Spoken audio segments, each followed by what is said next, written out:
Okay, let's do this.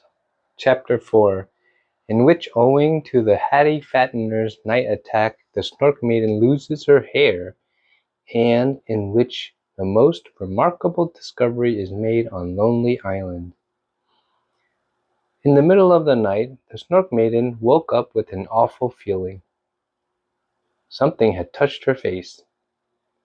She didn't dare to look, but sniffed uneasily around her. There was a smell of burning, so she pulled the blanket over her head and called tremulously to Moomintroll. He woke up at once and asked her what was the matter. "There's something dangerous in here," came the muffled voice from under the blanket. "I can feel it." Moomintroll stared into the darkness. There was something. Little lights. Pale, gleaming shapes that pattered to and fro between the sleepers. Moomintroll was terrified and woke Snufkin. "Look!" he gasped. "Ghosts!" "It's all right," said Snufkin. "Those are Hattifatteners. The thundery weather has electrified them. That's why they shine so. Keep quiet, still. Otherwise you might get an electric shock." The Hattifatteners seemed to be looking for something. They poked about in all the hampers, and the burning smell became stronger. And then suddenly they all collected in the corner where the Hemulin was sleeping. "Do you think they're after him?" asked Moomintroll anxiously. "They're probably only looking for the barometer," said Snufkin. "I warned him not to take it. Now they found it." The Hattifatteners were all clinging to the barometer and had clambered up onto the Hemulin so as to reach it better. The smell of burning was very strong now. Sniff woke up and began to whimper. At the same time there was a piercing scream. A Hattifattener had trodden on the Hemulin's nose. In a moment everybody was awake and on their feet. Pandemonium broke loose. Hattifatteners were trodden on. Sniff got an electric shock. The Hemulins rushed out screaming with terror, and then entangled themselves in the sail so that the whole tent collapsed on top of them. It was quite frightful. Sniff maintained afterward that it was at least an hour before they had found their way out of the sail. Perhaps he exaggerated a bit. By the time they all had sorted themselves out, the Hattifatteners had disappeared into the wood with the barometer, and nobody had the least desire to follow them. The Hemulin, moaning piteously, thrust his nose into the sand. "This has gone too far," he said. "Why can't a poor innocent botanist live his life in peace and quiet?" "Life is not peaceful," said Snufkin contentedly. "Look, children," said Moomin Papa. "It has cleared up. Soon it'll begin to get light." Moomin Mama shivered and clutched her handbag tight as she looked out over the stormy night sea. "Shall we build a new house and try to sleep again?" she asked.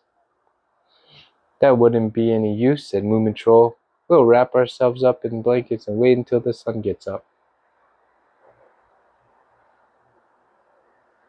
So they sat in a row on the beach, very close to one another, and Sniff sat in the middle because he thought it was the safest. The night was nearly over now, and the storm was far away, but the breakers still thundered in over the sand. The sky began to grow pale in the east, and it was very cold. Then, in the first light of dawn, they saw the Hattifatteners setting off from the island. Boatloads of them glided away like shadows from behind the point and steered out to sea.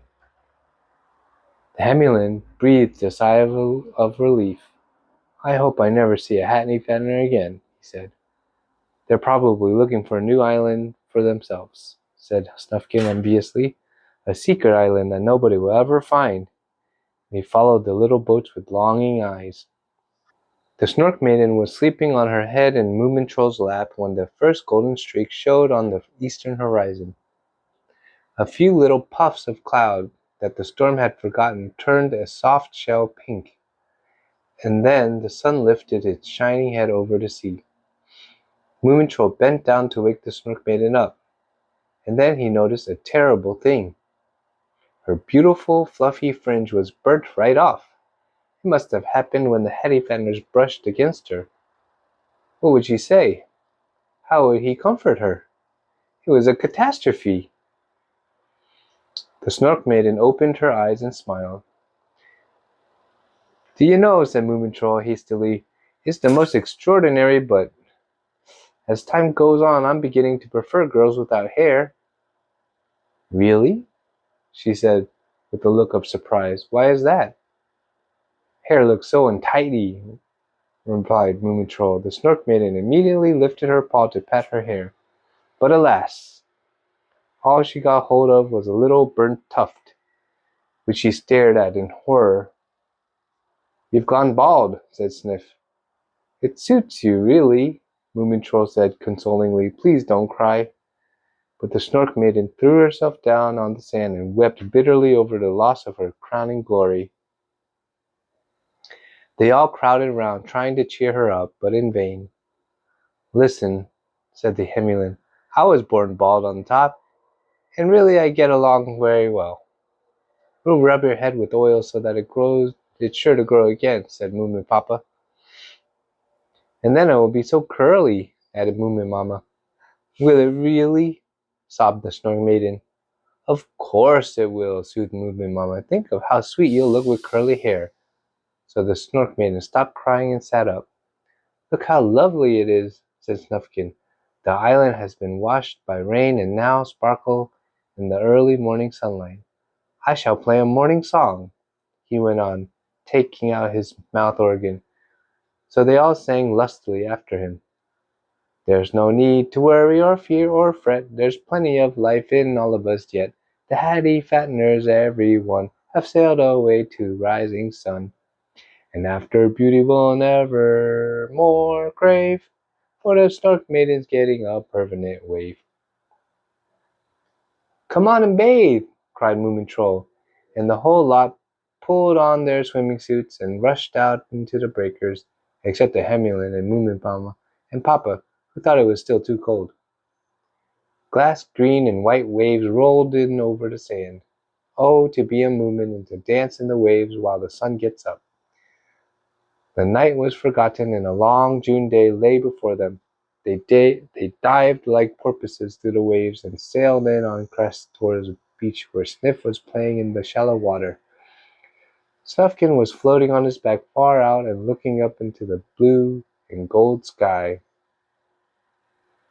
Meanwhile, Moomin Mama was making coffee and looking for the butter jar which she had hidden from the sun in the damp sand, but she looked in vain. The storm had washed it away. Oh dear, what can I give them for sandwiches? She wailed. Never mind, said Moomin Papa. We'll see if the storm has given us something else instead. After coffee, we'll make a tour of inspection along the beach and see what the sea has washed up. And this they did.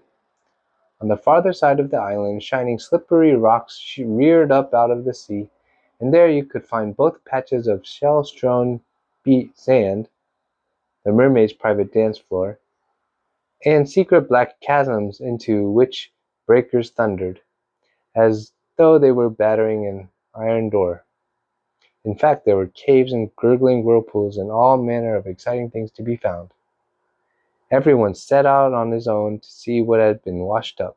This is a most exciting occupation, for you can find the strangest things, and it is often quite difficult and dangerous to save them from the sea. Moomin Mama clambered down to a little patch of sand which was hidden by some fearsome rocks. Here clumps of blue sea pinks grew, and the sea oats rattled and whistled as the wind forced his way up their narrow stalks.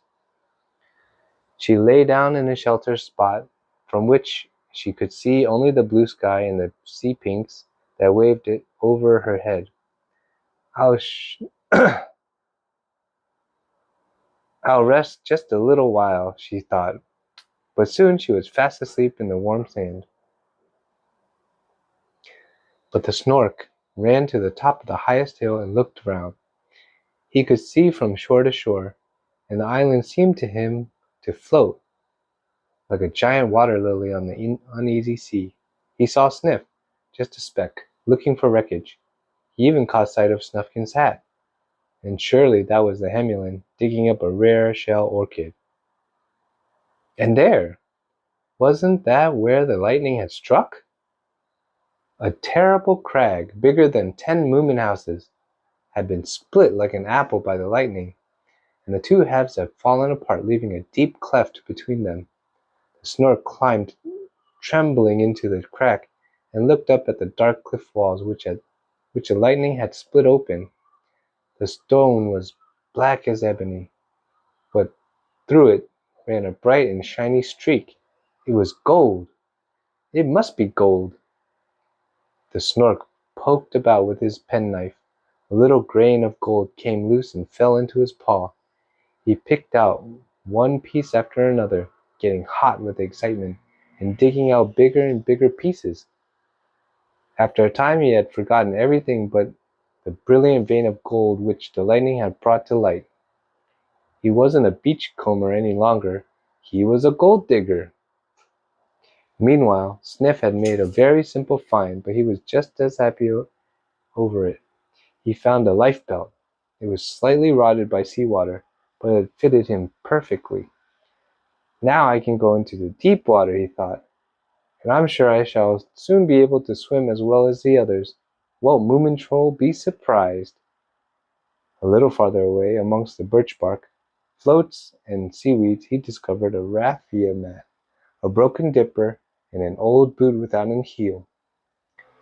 Wonderful treasures when you steal them from the sea! Then in the distance he caught sight of Moomintroll, who was standing out in the water, struggling with something big. "What a pity that I didn't see it first," thought Sniff. "What in the world can it be?" Now Moomintroll had got his find out of the water, and was rolling it in front of him up the beach. Sniff craned his neck, and then he saw what it was. A buoy! A big and gorgeous buoy! "Pee-hoo!" shouted Moomintroll. "What do you think of this?" "It's quite nice," said Sniff, critically, with his head on one side. "But what do you think of this?" He displayed his find on the sand. "The life belt is lovely," replied Moomintroll, "but what's the use of half a dipper? It will probably do if you bail it quickly," said Sniff. "Listen, what do you say a swap? What do you say to a swap?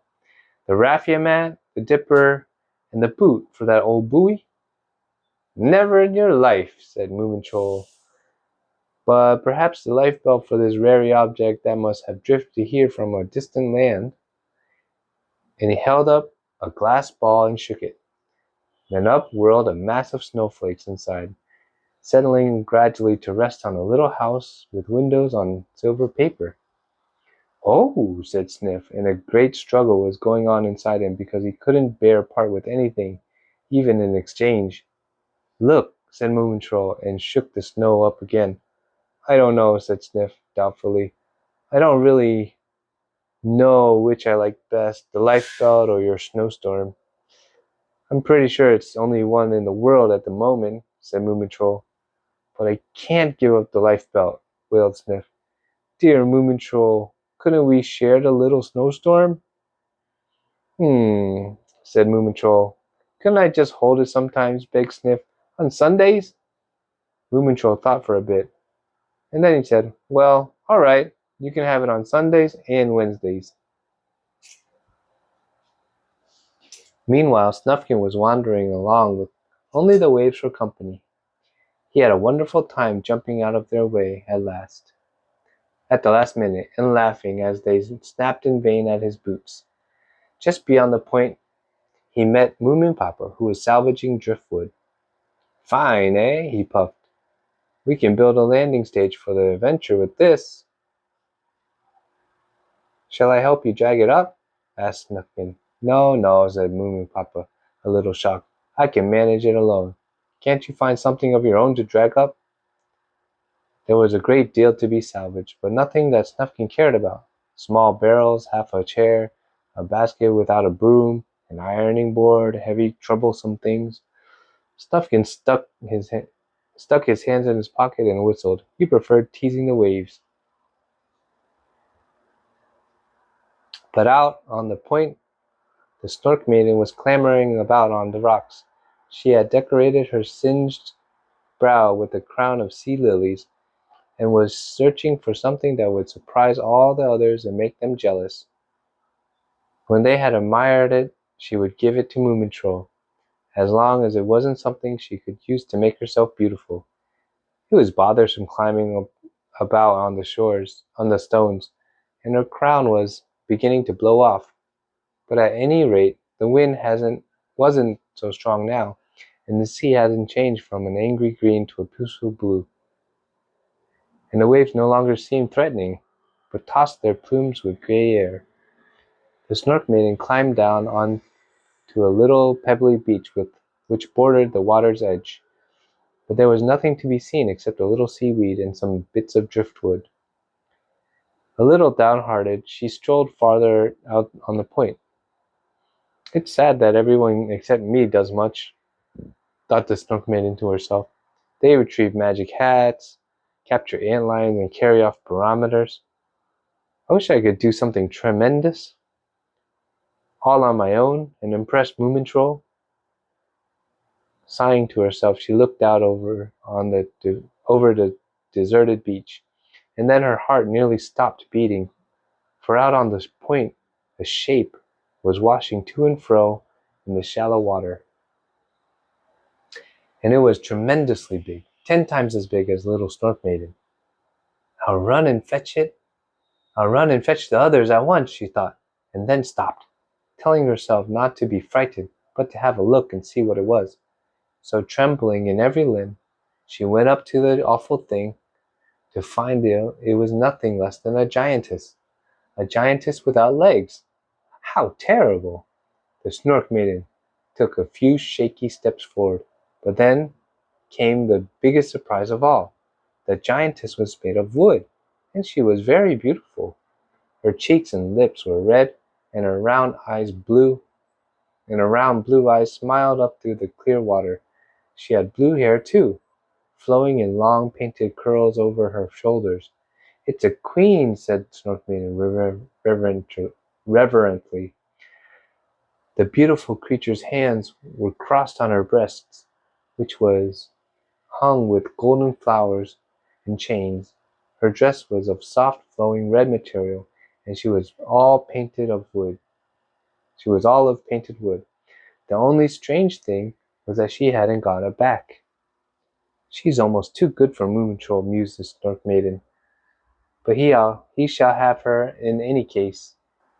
And she was very proud when, towards evening, she paddled into the harbor perched on the Queen's middle. "Have you found a boat?" asked the Snork. "Fancy your being able to find it all alone," said Moomintroll admiringly. "It's a figurehead," said Moomin Papa, who in his youth had sailed the 7 seas. "Sailors like to decorate the prows of their ships with beautiful wooden queens." "What for?" asked Sniff. "Oh, I suppose they like ladies," said Moomin Papa. "But why hasn't it got a back?" asked the Hemulin. "That's where she's fixed to the ship's prow, of course," said the Snork. "Even a child could see that." "She's too big to be nailed to the Adventure," said Snufkin. "What a pity." "Oh, what a beautiful lady," sighed Moomin Mamma. "Imagine being so pretty and getting no happiness out of it." "What do you think of doing with it?" asked Sniff. The Snork Maiden lowered her eyes and smiled. Then she said, "I think I shall give it to Moomintroll." Moomintroll was speechless. Very pink in the face, he advanced and bowed. The Snork Maiden curtsied shyly, and they were both rather embarrassed. "Look," said the Snork to his sister, "you haven't seen what I've found." And he pointed proudly to a great pile of shimmering gold that lay on the sand. The Snork Maiden's eyes nearly popped out. "Real gold!" she breathed. And there's lots more, boasted the Snork. A mountain of gold. And I'm allowed to keep all the bits he drops, said Sniff proudly. Oh, how they admired each other fine on the beach. The Moomin family had suddenly become rich, but the most precious things were still the ship's figurehead and the little snowstorm in the glass ball. The boat was indeed heavily laden when she sailed away from Lonely Island after the storm. Behind her floated a big raft carrying the driftwood they had collected. Their cargo consisted of the gold and the little snowstorm, of the gorgeous big buoy, the boot, the dipper, the lifebelt, and the raffia mat. And in the prow lay the figurehead gazing out to sea. Beside her sat Moomintroll with his paw on her beautiful blue hair. He was so happy. The Snork Maiden couldn't keep her eyes off them. Oh, if only I were as beautiful as the Wooden Queen, she thought, but I haven't gotten my fringe left. But I haven't even got my fringe left. She didn't feel gay any more. Do you like the Wooden Queen? She asked Moomintroll. Very much, he answered, without looking up. But I thought you said you didn't approve of girls with hair, said the Snork Maiden. Besides, she's only painted. But so beautifully painted, said Moomintroll. And this was almost too much for the Snork Maiden. She stared down into the sea with a lump in her throat, and went very pale. The Wooden Queen looks so stupid, she said at last. Then Moomintroll looked up. Why are you so pale? He asked in surprise. Oh, nothing in particular, she answered. Then he clambered down from the prow and sat beside her. And after a while he said, Do you know, the Wooden Queen looks terribly stupid, actually. She does, doesn't she? Said the Snork Maiden, getting her color back again. Do you remember the golden butterfly we saw? Asked Moomintroll, and the Snork Maiden nodded, tired and happy. Far away, Lonely Island lay flaming in the light of the sunset. I wonder what you're all thinking of doing with the Snork's gold, said Snufkin. I think we shall use it to decorate the edges of the flower beds, said Moomin Mamma. Only the big bits, of course, because the little ones look so rubbishly. Then, in silence, they watched the sun dive into the sea, and the colors fade to blue and violet, while the adventure rocked gently homeward.